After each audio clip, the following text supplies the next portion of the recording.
कि बैंक में रखी सारी करेंसी सुरक्षा के लिहाज से फौरन बैंक से दूर किसी दूसरे सुरक्षित स्थान पर ले जाई जाए, क्योंकि दुश्मन मुल्क किसी भी वक्त हमला करके बैंक पर कब्जा कर सकता है। तभी दुनिया को दहलाने वाली सबसे बड़ी बैंक डकैती की वारदात का किस्सा पूरी दुनिया में मशहूर हो गया। वो मार्च 2003 का दिन था। ऐसी बहुत सारी बैंक डकैतियों के बारे में आपने सुना होगा जिसमें लाखों करोड़ों रुपए की लूट होती है, लेकिन आज हम आपको जिस बैंक डकैती के बारे में बताने जा रहे हैं वो बैंक डकैती के इतिहास में सबसे अनोखा मामला है, क्योंकि इसमें सीधे तौर पर जिस देश में बैंक डकैती हुई उस देश के राष्ट्रपति का बेटा भी शामिल था। जी हाँ, ये हैरान कर देने वाली बात तो है, लेकिन बिल्कुल सच है। इस बैंक डकैती में कुल $1 बिलियन यानी आज के हिसाब से करीबन 7,562 करोड़ रुपए की लूट हुई थी। ये जो लूट हुई थी वो सेंट्रल बैंक ऑफ इराक में हुई थी और इस घटना को अभी तक 21 साल हो चुके हैं, लेकिन इतिहास में इस लूट को दुनिया की सबसे बड़ी बैंक लूट में शामिल किया गया है। तो चलिए आपको इस लूट की पूरी स्टोरी बताते हैं। ये कहानी इराक की राजधानी बगदाद की है और साल था 2003। ये वो दौर था जब इराक में सद्दाम हुसैन की हुकूमत थी और दुनिया के सबसे ताकतवर मुल्क अमेरिका के साथ सद्दाम हुसैन की नहीं बनती थी। और सद्दाम को सबक सिखाने के लिए अमेरिका के साथ साथ दुनिया के ज़्यादातर मुल्कों ने उस पर पाबंदियां भी लगा रखी थी, जिस वजह से इराक में बेहिसाब गरीबी और भुखमरी होने लगी थी। यही वो दौर था जब सद्दाम हुसैन से बदला लेने के लिए अमेरिका अपने मित्र देशों के साथ मिलकर इराक पर हमला करने की तैयारी कर रहा था। तभी दुनिया को दहलाने वाली सबसे बड़ी बैंक डकैती की वारदात का किस्सा पूरी दुनिया में मशहूर हो गया। वो मार्च 2003 का दिन था। उस समय पर इराक में काफी गर्मी होती है, तो उसी दिन इराक की राजधानी बगदाद में कुछ लोग देश के सबसे बड़े bank central bank of Iraq में शाम के वक्त पहुंचते हैं। बैंक में वो 4 लोग एंटर होते हैं और उसमें से एक शख्स तेज कदमों के साथ चलकर एक चिट बैंक के मैनेजर को पकड़ाता है, लेकिन जब बैंक मैनेजर उस चिट को पढ़ता है तो उसको पढ़कर बैंक मैनेजर के पसीने छूट जाते हैं, क्योंकि वो हैरान हो चुका था। दरअसल पर्चे में लिखा हुआ था कि बैंक में रखी सारी करेंसी सुरक्षा के लिहाज से फौरन बैंक से दूर किसी दूसरे सुरक्षित स्थान पर ले जाई जाए, क्योंकि दुश्मन मुल्क किसी भी वक्त हमला करके बैंक पर कब्जा कर सकता है और मुल्क की सारी रकम को अपने कब्जे में ले सकते हैं।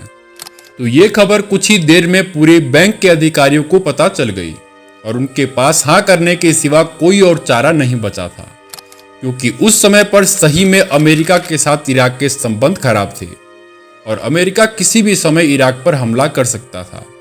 इसलिए बैंक अधिकारियों ने बिना देर किए जो रकम बैंक के चेस्ट में रखी हुई थी वो बाहर निकालना शुरू कर दिया। हजारों करोड़ों रुपए इन 4 लोगों के सामने पड़े हुए थे, जो कि सद्दाम हुसैन के अधिकारी बनकर बैंक में आए थे। तो नोटों को तेजी से ट्रक तक ले जाया गया। थोड़ी ही देर में सारा पैसा बैंक के बाहर खड़े बड़े बड़े ट्रकों में लोड किया जाने लगा। करीबन 5 घंटों तक ये ट्रक में नोट भरते रहे और बैंक मैनेजर इन लोगों को देखता रहा, लेकिन उसे थोड़ा सा भी शक इन पर नहीं हुआ। ना ही बैंक मैनेजर ने अपने किसी बड़े अधिकारी से कंफर्म किया।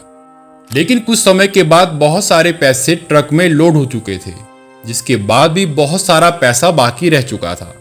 तो वो लोग बाकी की रकम छोड़कर ट्रकों में बैठकर चले गए। लेकिन कुछ ही घंटों के बाद बैंक को पता चल गया कि सद्दाम हुसैन की तरफ से ऐसा कोई भी फरमान नहीं निकाला गया था।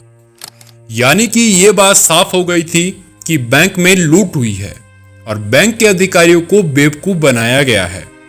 लेकिन इराक के लोग और बैंक के कर्मचारी उस वक्त बेहद चौंक गए जब उन्हें इस लूट को अंजाम देने वाले शख्स के बारे में पता चला और बैंक प्रमुख के पास सद्दाम हुसैन की पर्ची लेकर पहुंचने वाला शख्स कोई और नहीं बल्कि सद्दाम हुसैन का बेटा कुशे हुसैन था।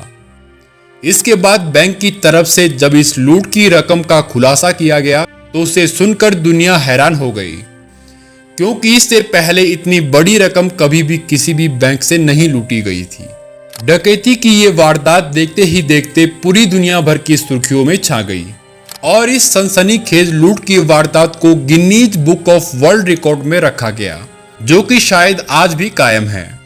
लेकिन इसके कुछ ही दिनों के बाद अमेरिका ने इराक पर हमला कर दिया। लेकिन बैंक लूटने से पहले और अमेरिका के हमले करने से पहले एक प्लान तैयार हुआ था और उस प्लान का मास्टरमाइंड कोई और नहीं बल्कि सद्दाम हुसैन का बेटा कुशे हुसैन था।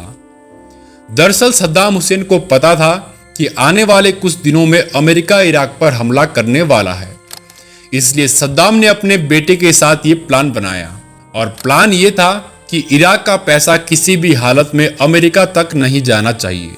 तो इसलिए इतनी बड़ी लूट को अंजाम दिया गया और इस लूट की सबसे बड़ी खास बात ये थी कि ना तो इसमें कोई गोली चली और ना ही किसी हथियार का इस्तेमाल किया गया और ना ही कोई खींचतान हुई, मगर दिन दहाड़े शहरों के बीचों बीच देश के सबसे बड़े बैंक में खुलेआम डकैती पड़ गई और बैंक के लोग देखते ही रह गए। लेकिन जब अमेरिका ने इराक पर हमला कर दिया और हमले के दौरान जब सेंट्रल बैंक ऑफ इराक की छानबीन शुरू हुई तो उन्हें पैसा नहीं मिला, क्योंकि पैसे को सद्दाम हुसैन के बेटे ने सुरक्षित स्थान पर पहुंचा दिया था। कुछ भी कहें तो थी तो ये इतिहास की सबसे बड़ी चोरी, लेकिन शायद अपने मुल्क की हिफाजत के लिए एक बेटे ने जो भी उससे बन पाया वो सब किया। आपको ये स्टोरी कैसी लगी आप लोग मुझे कमेंट बॉक्स में जरूर बताएं। फिलहाल इस वीडियो में इतना ही, मिलते हैं आपको एक क्राइम कहानी के साथ, तब तक के लिए धन्यवाद। Thank you so much.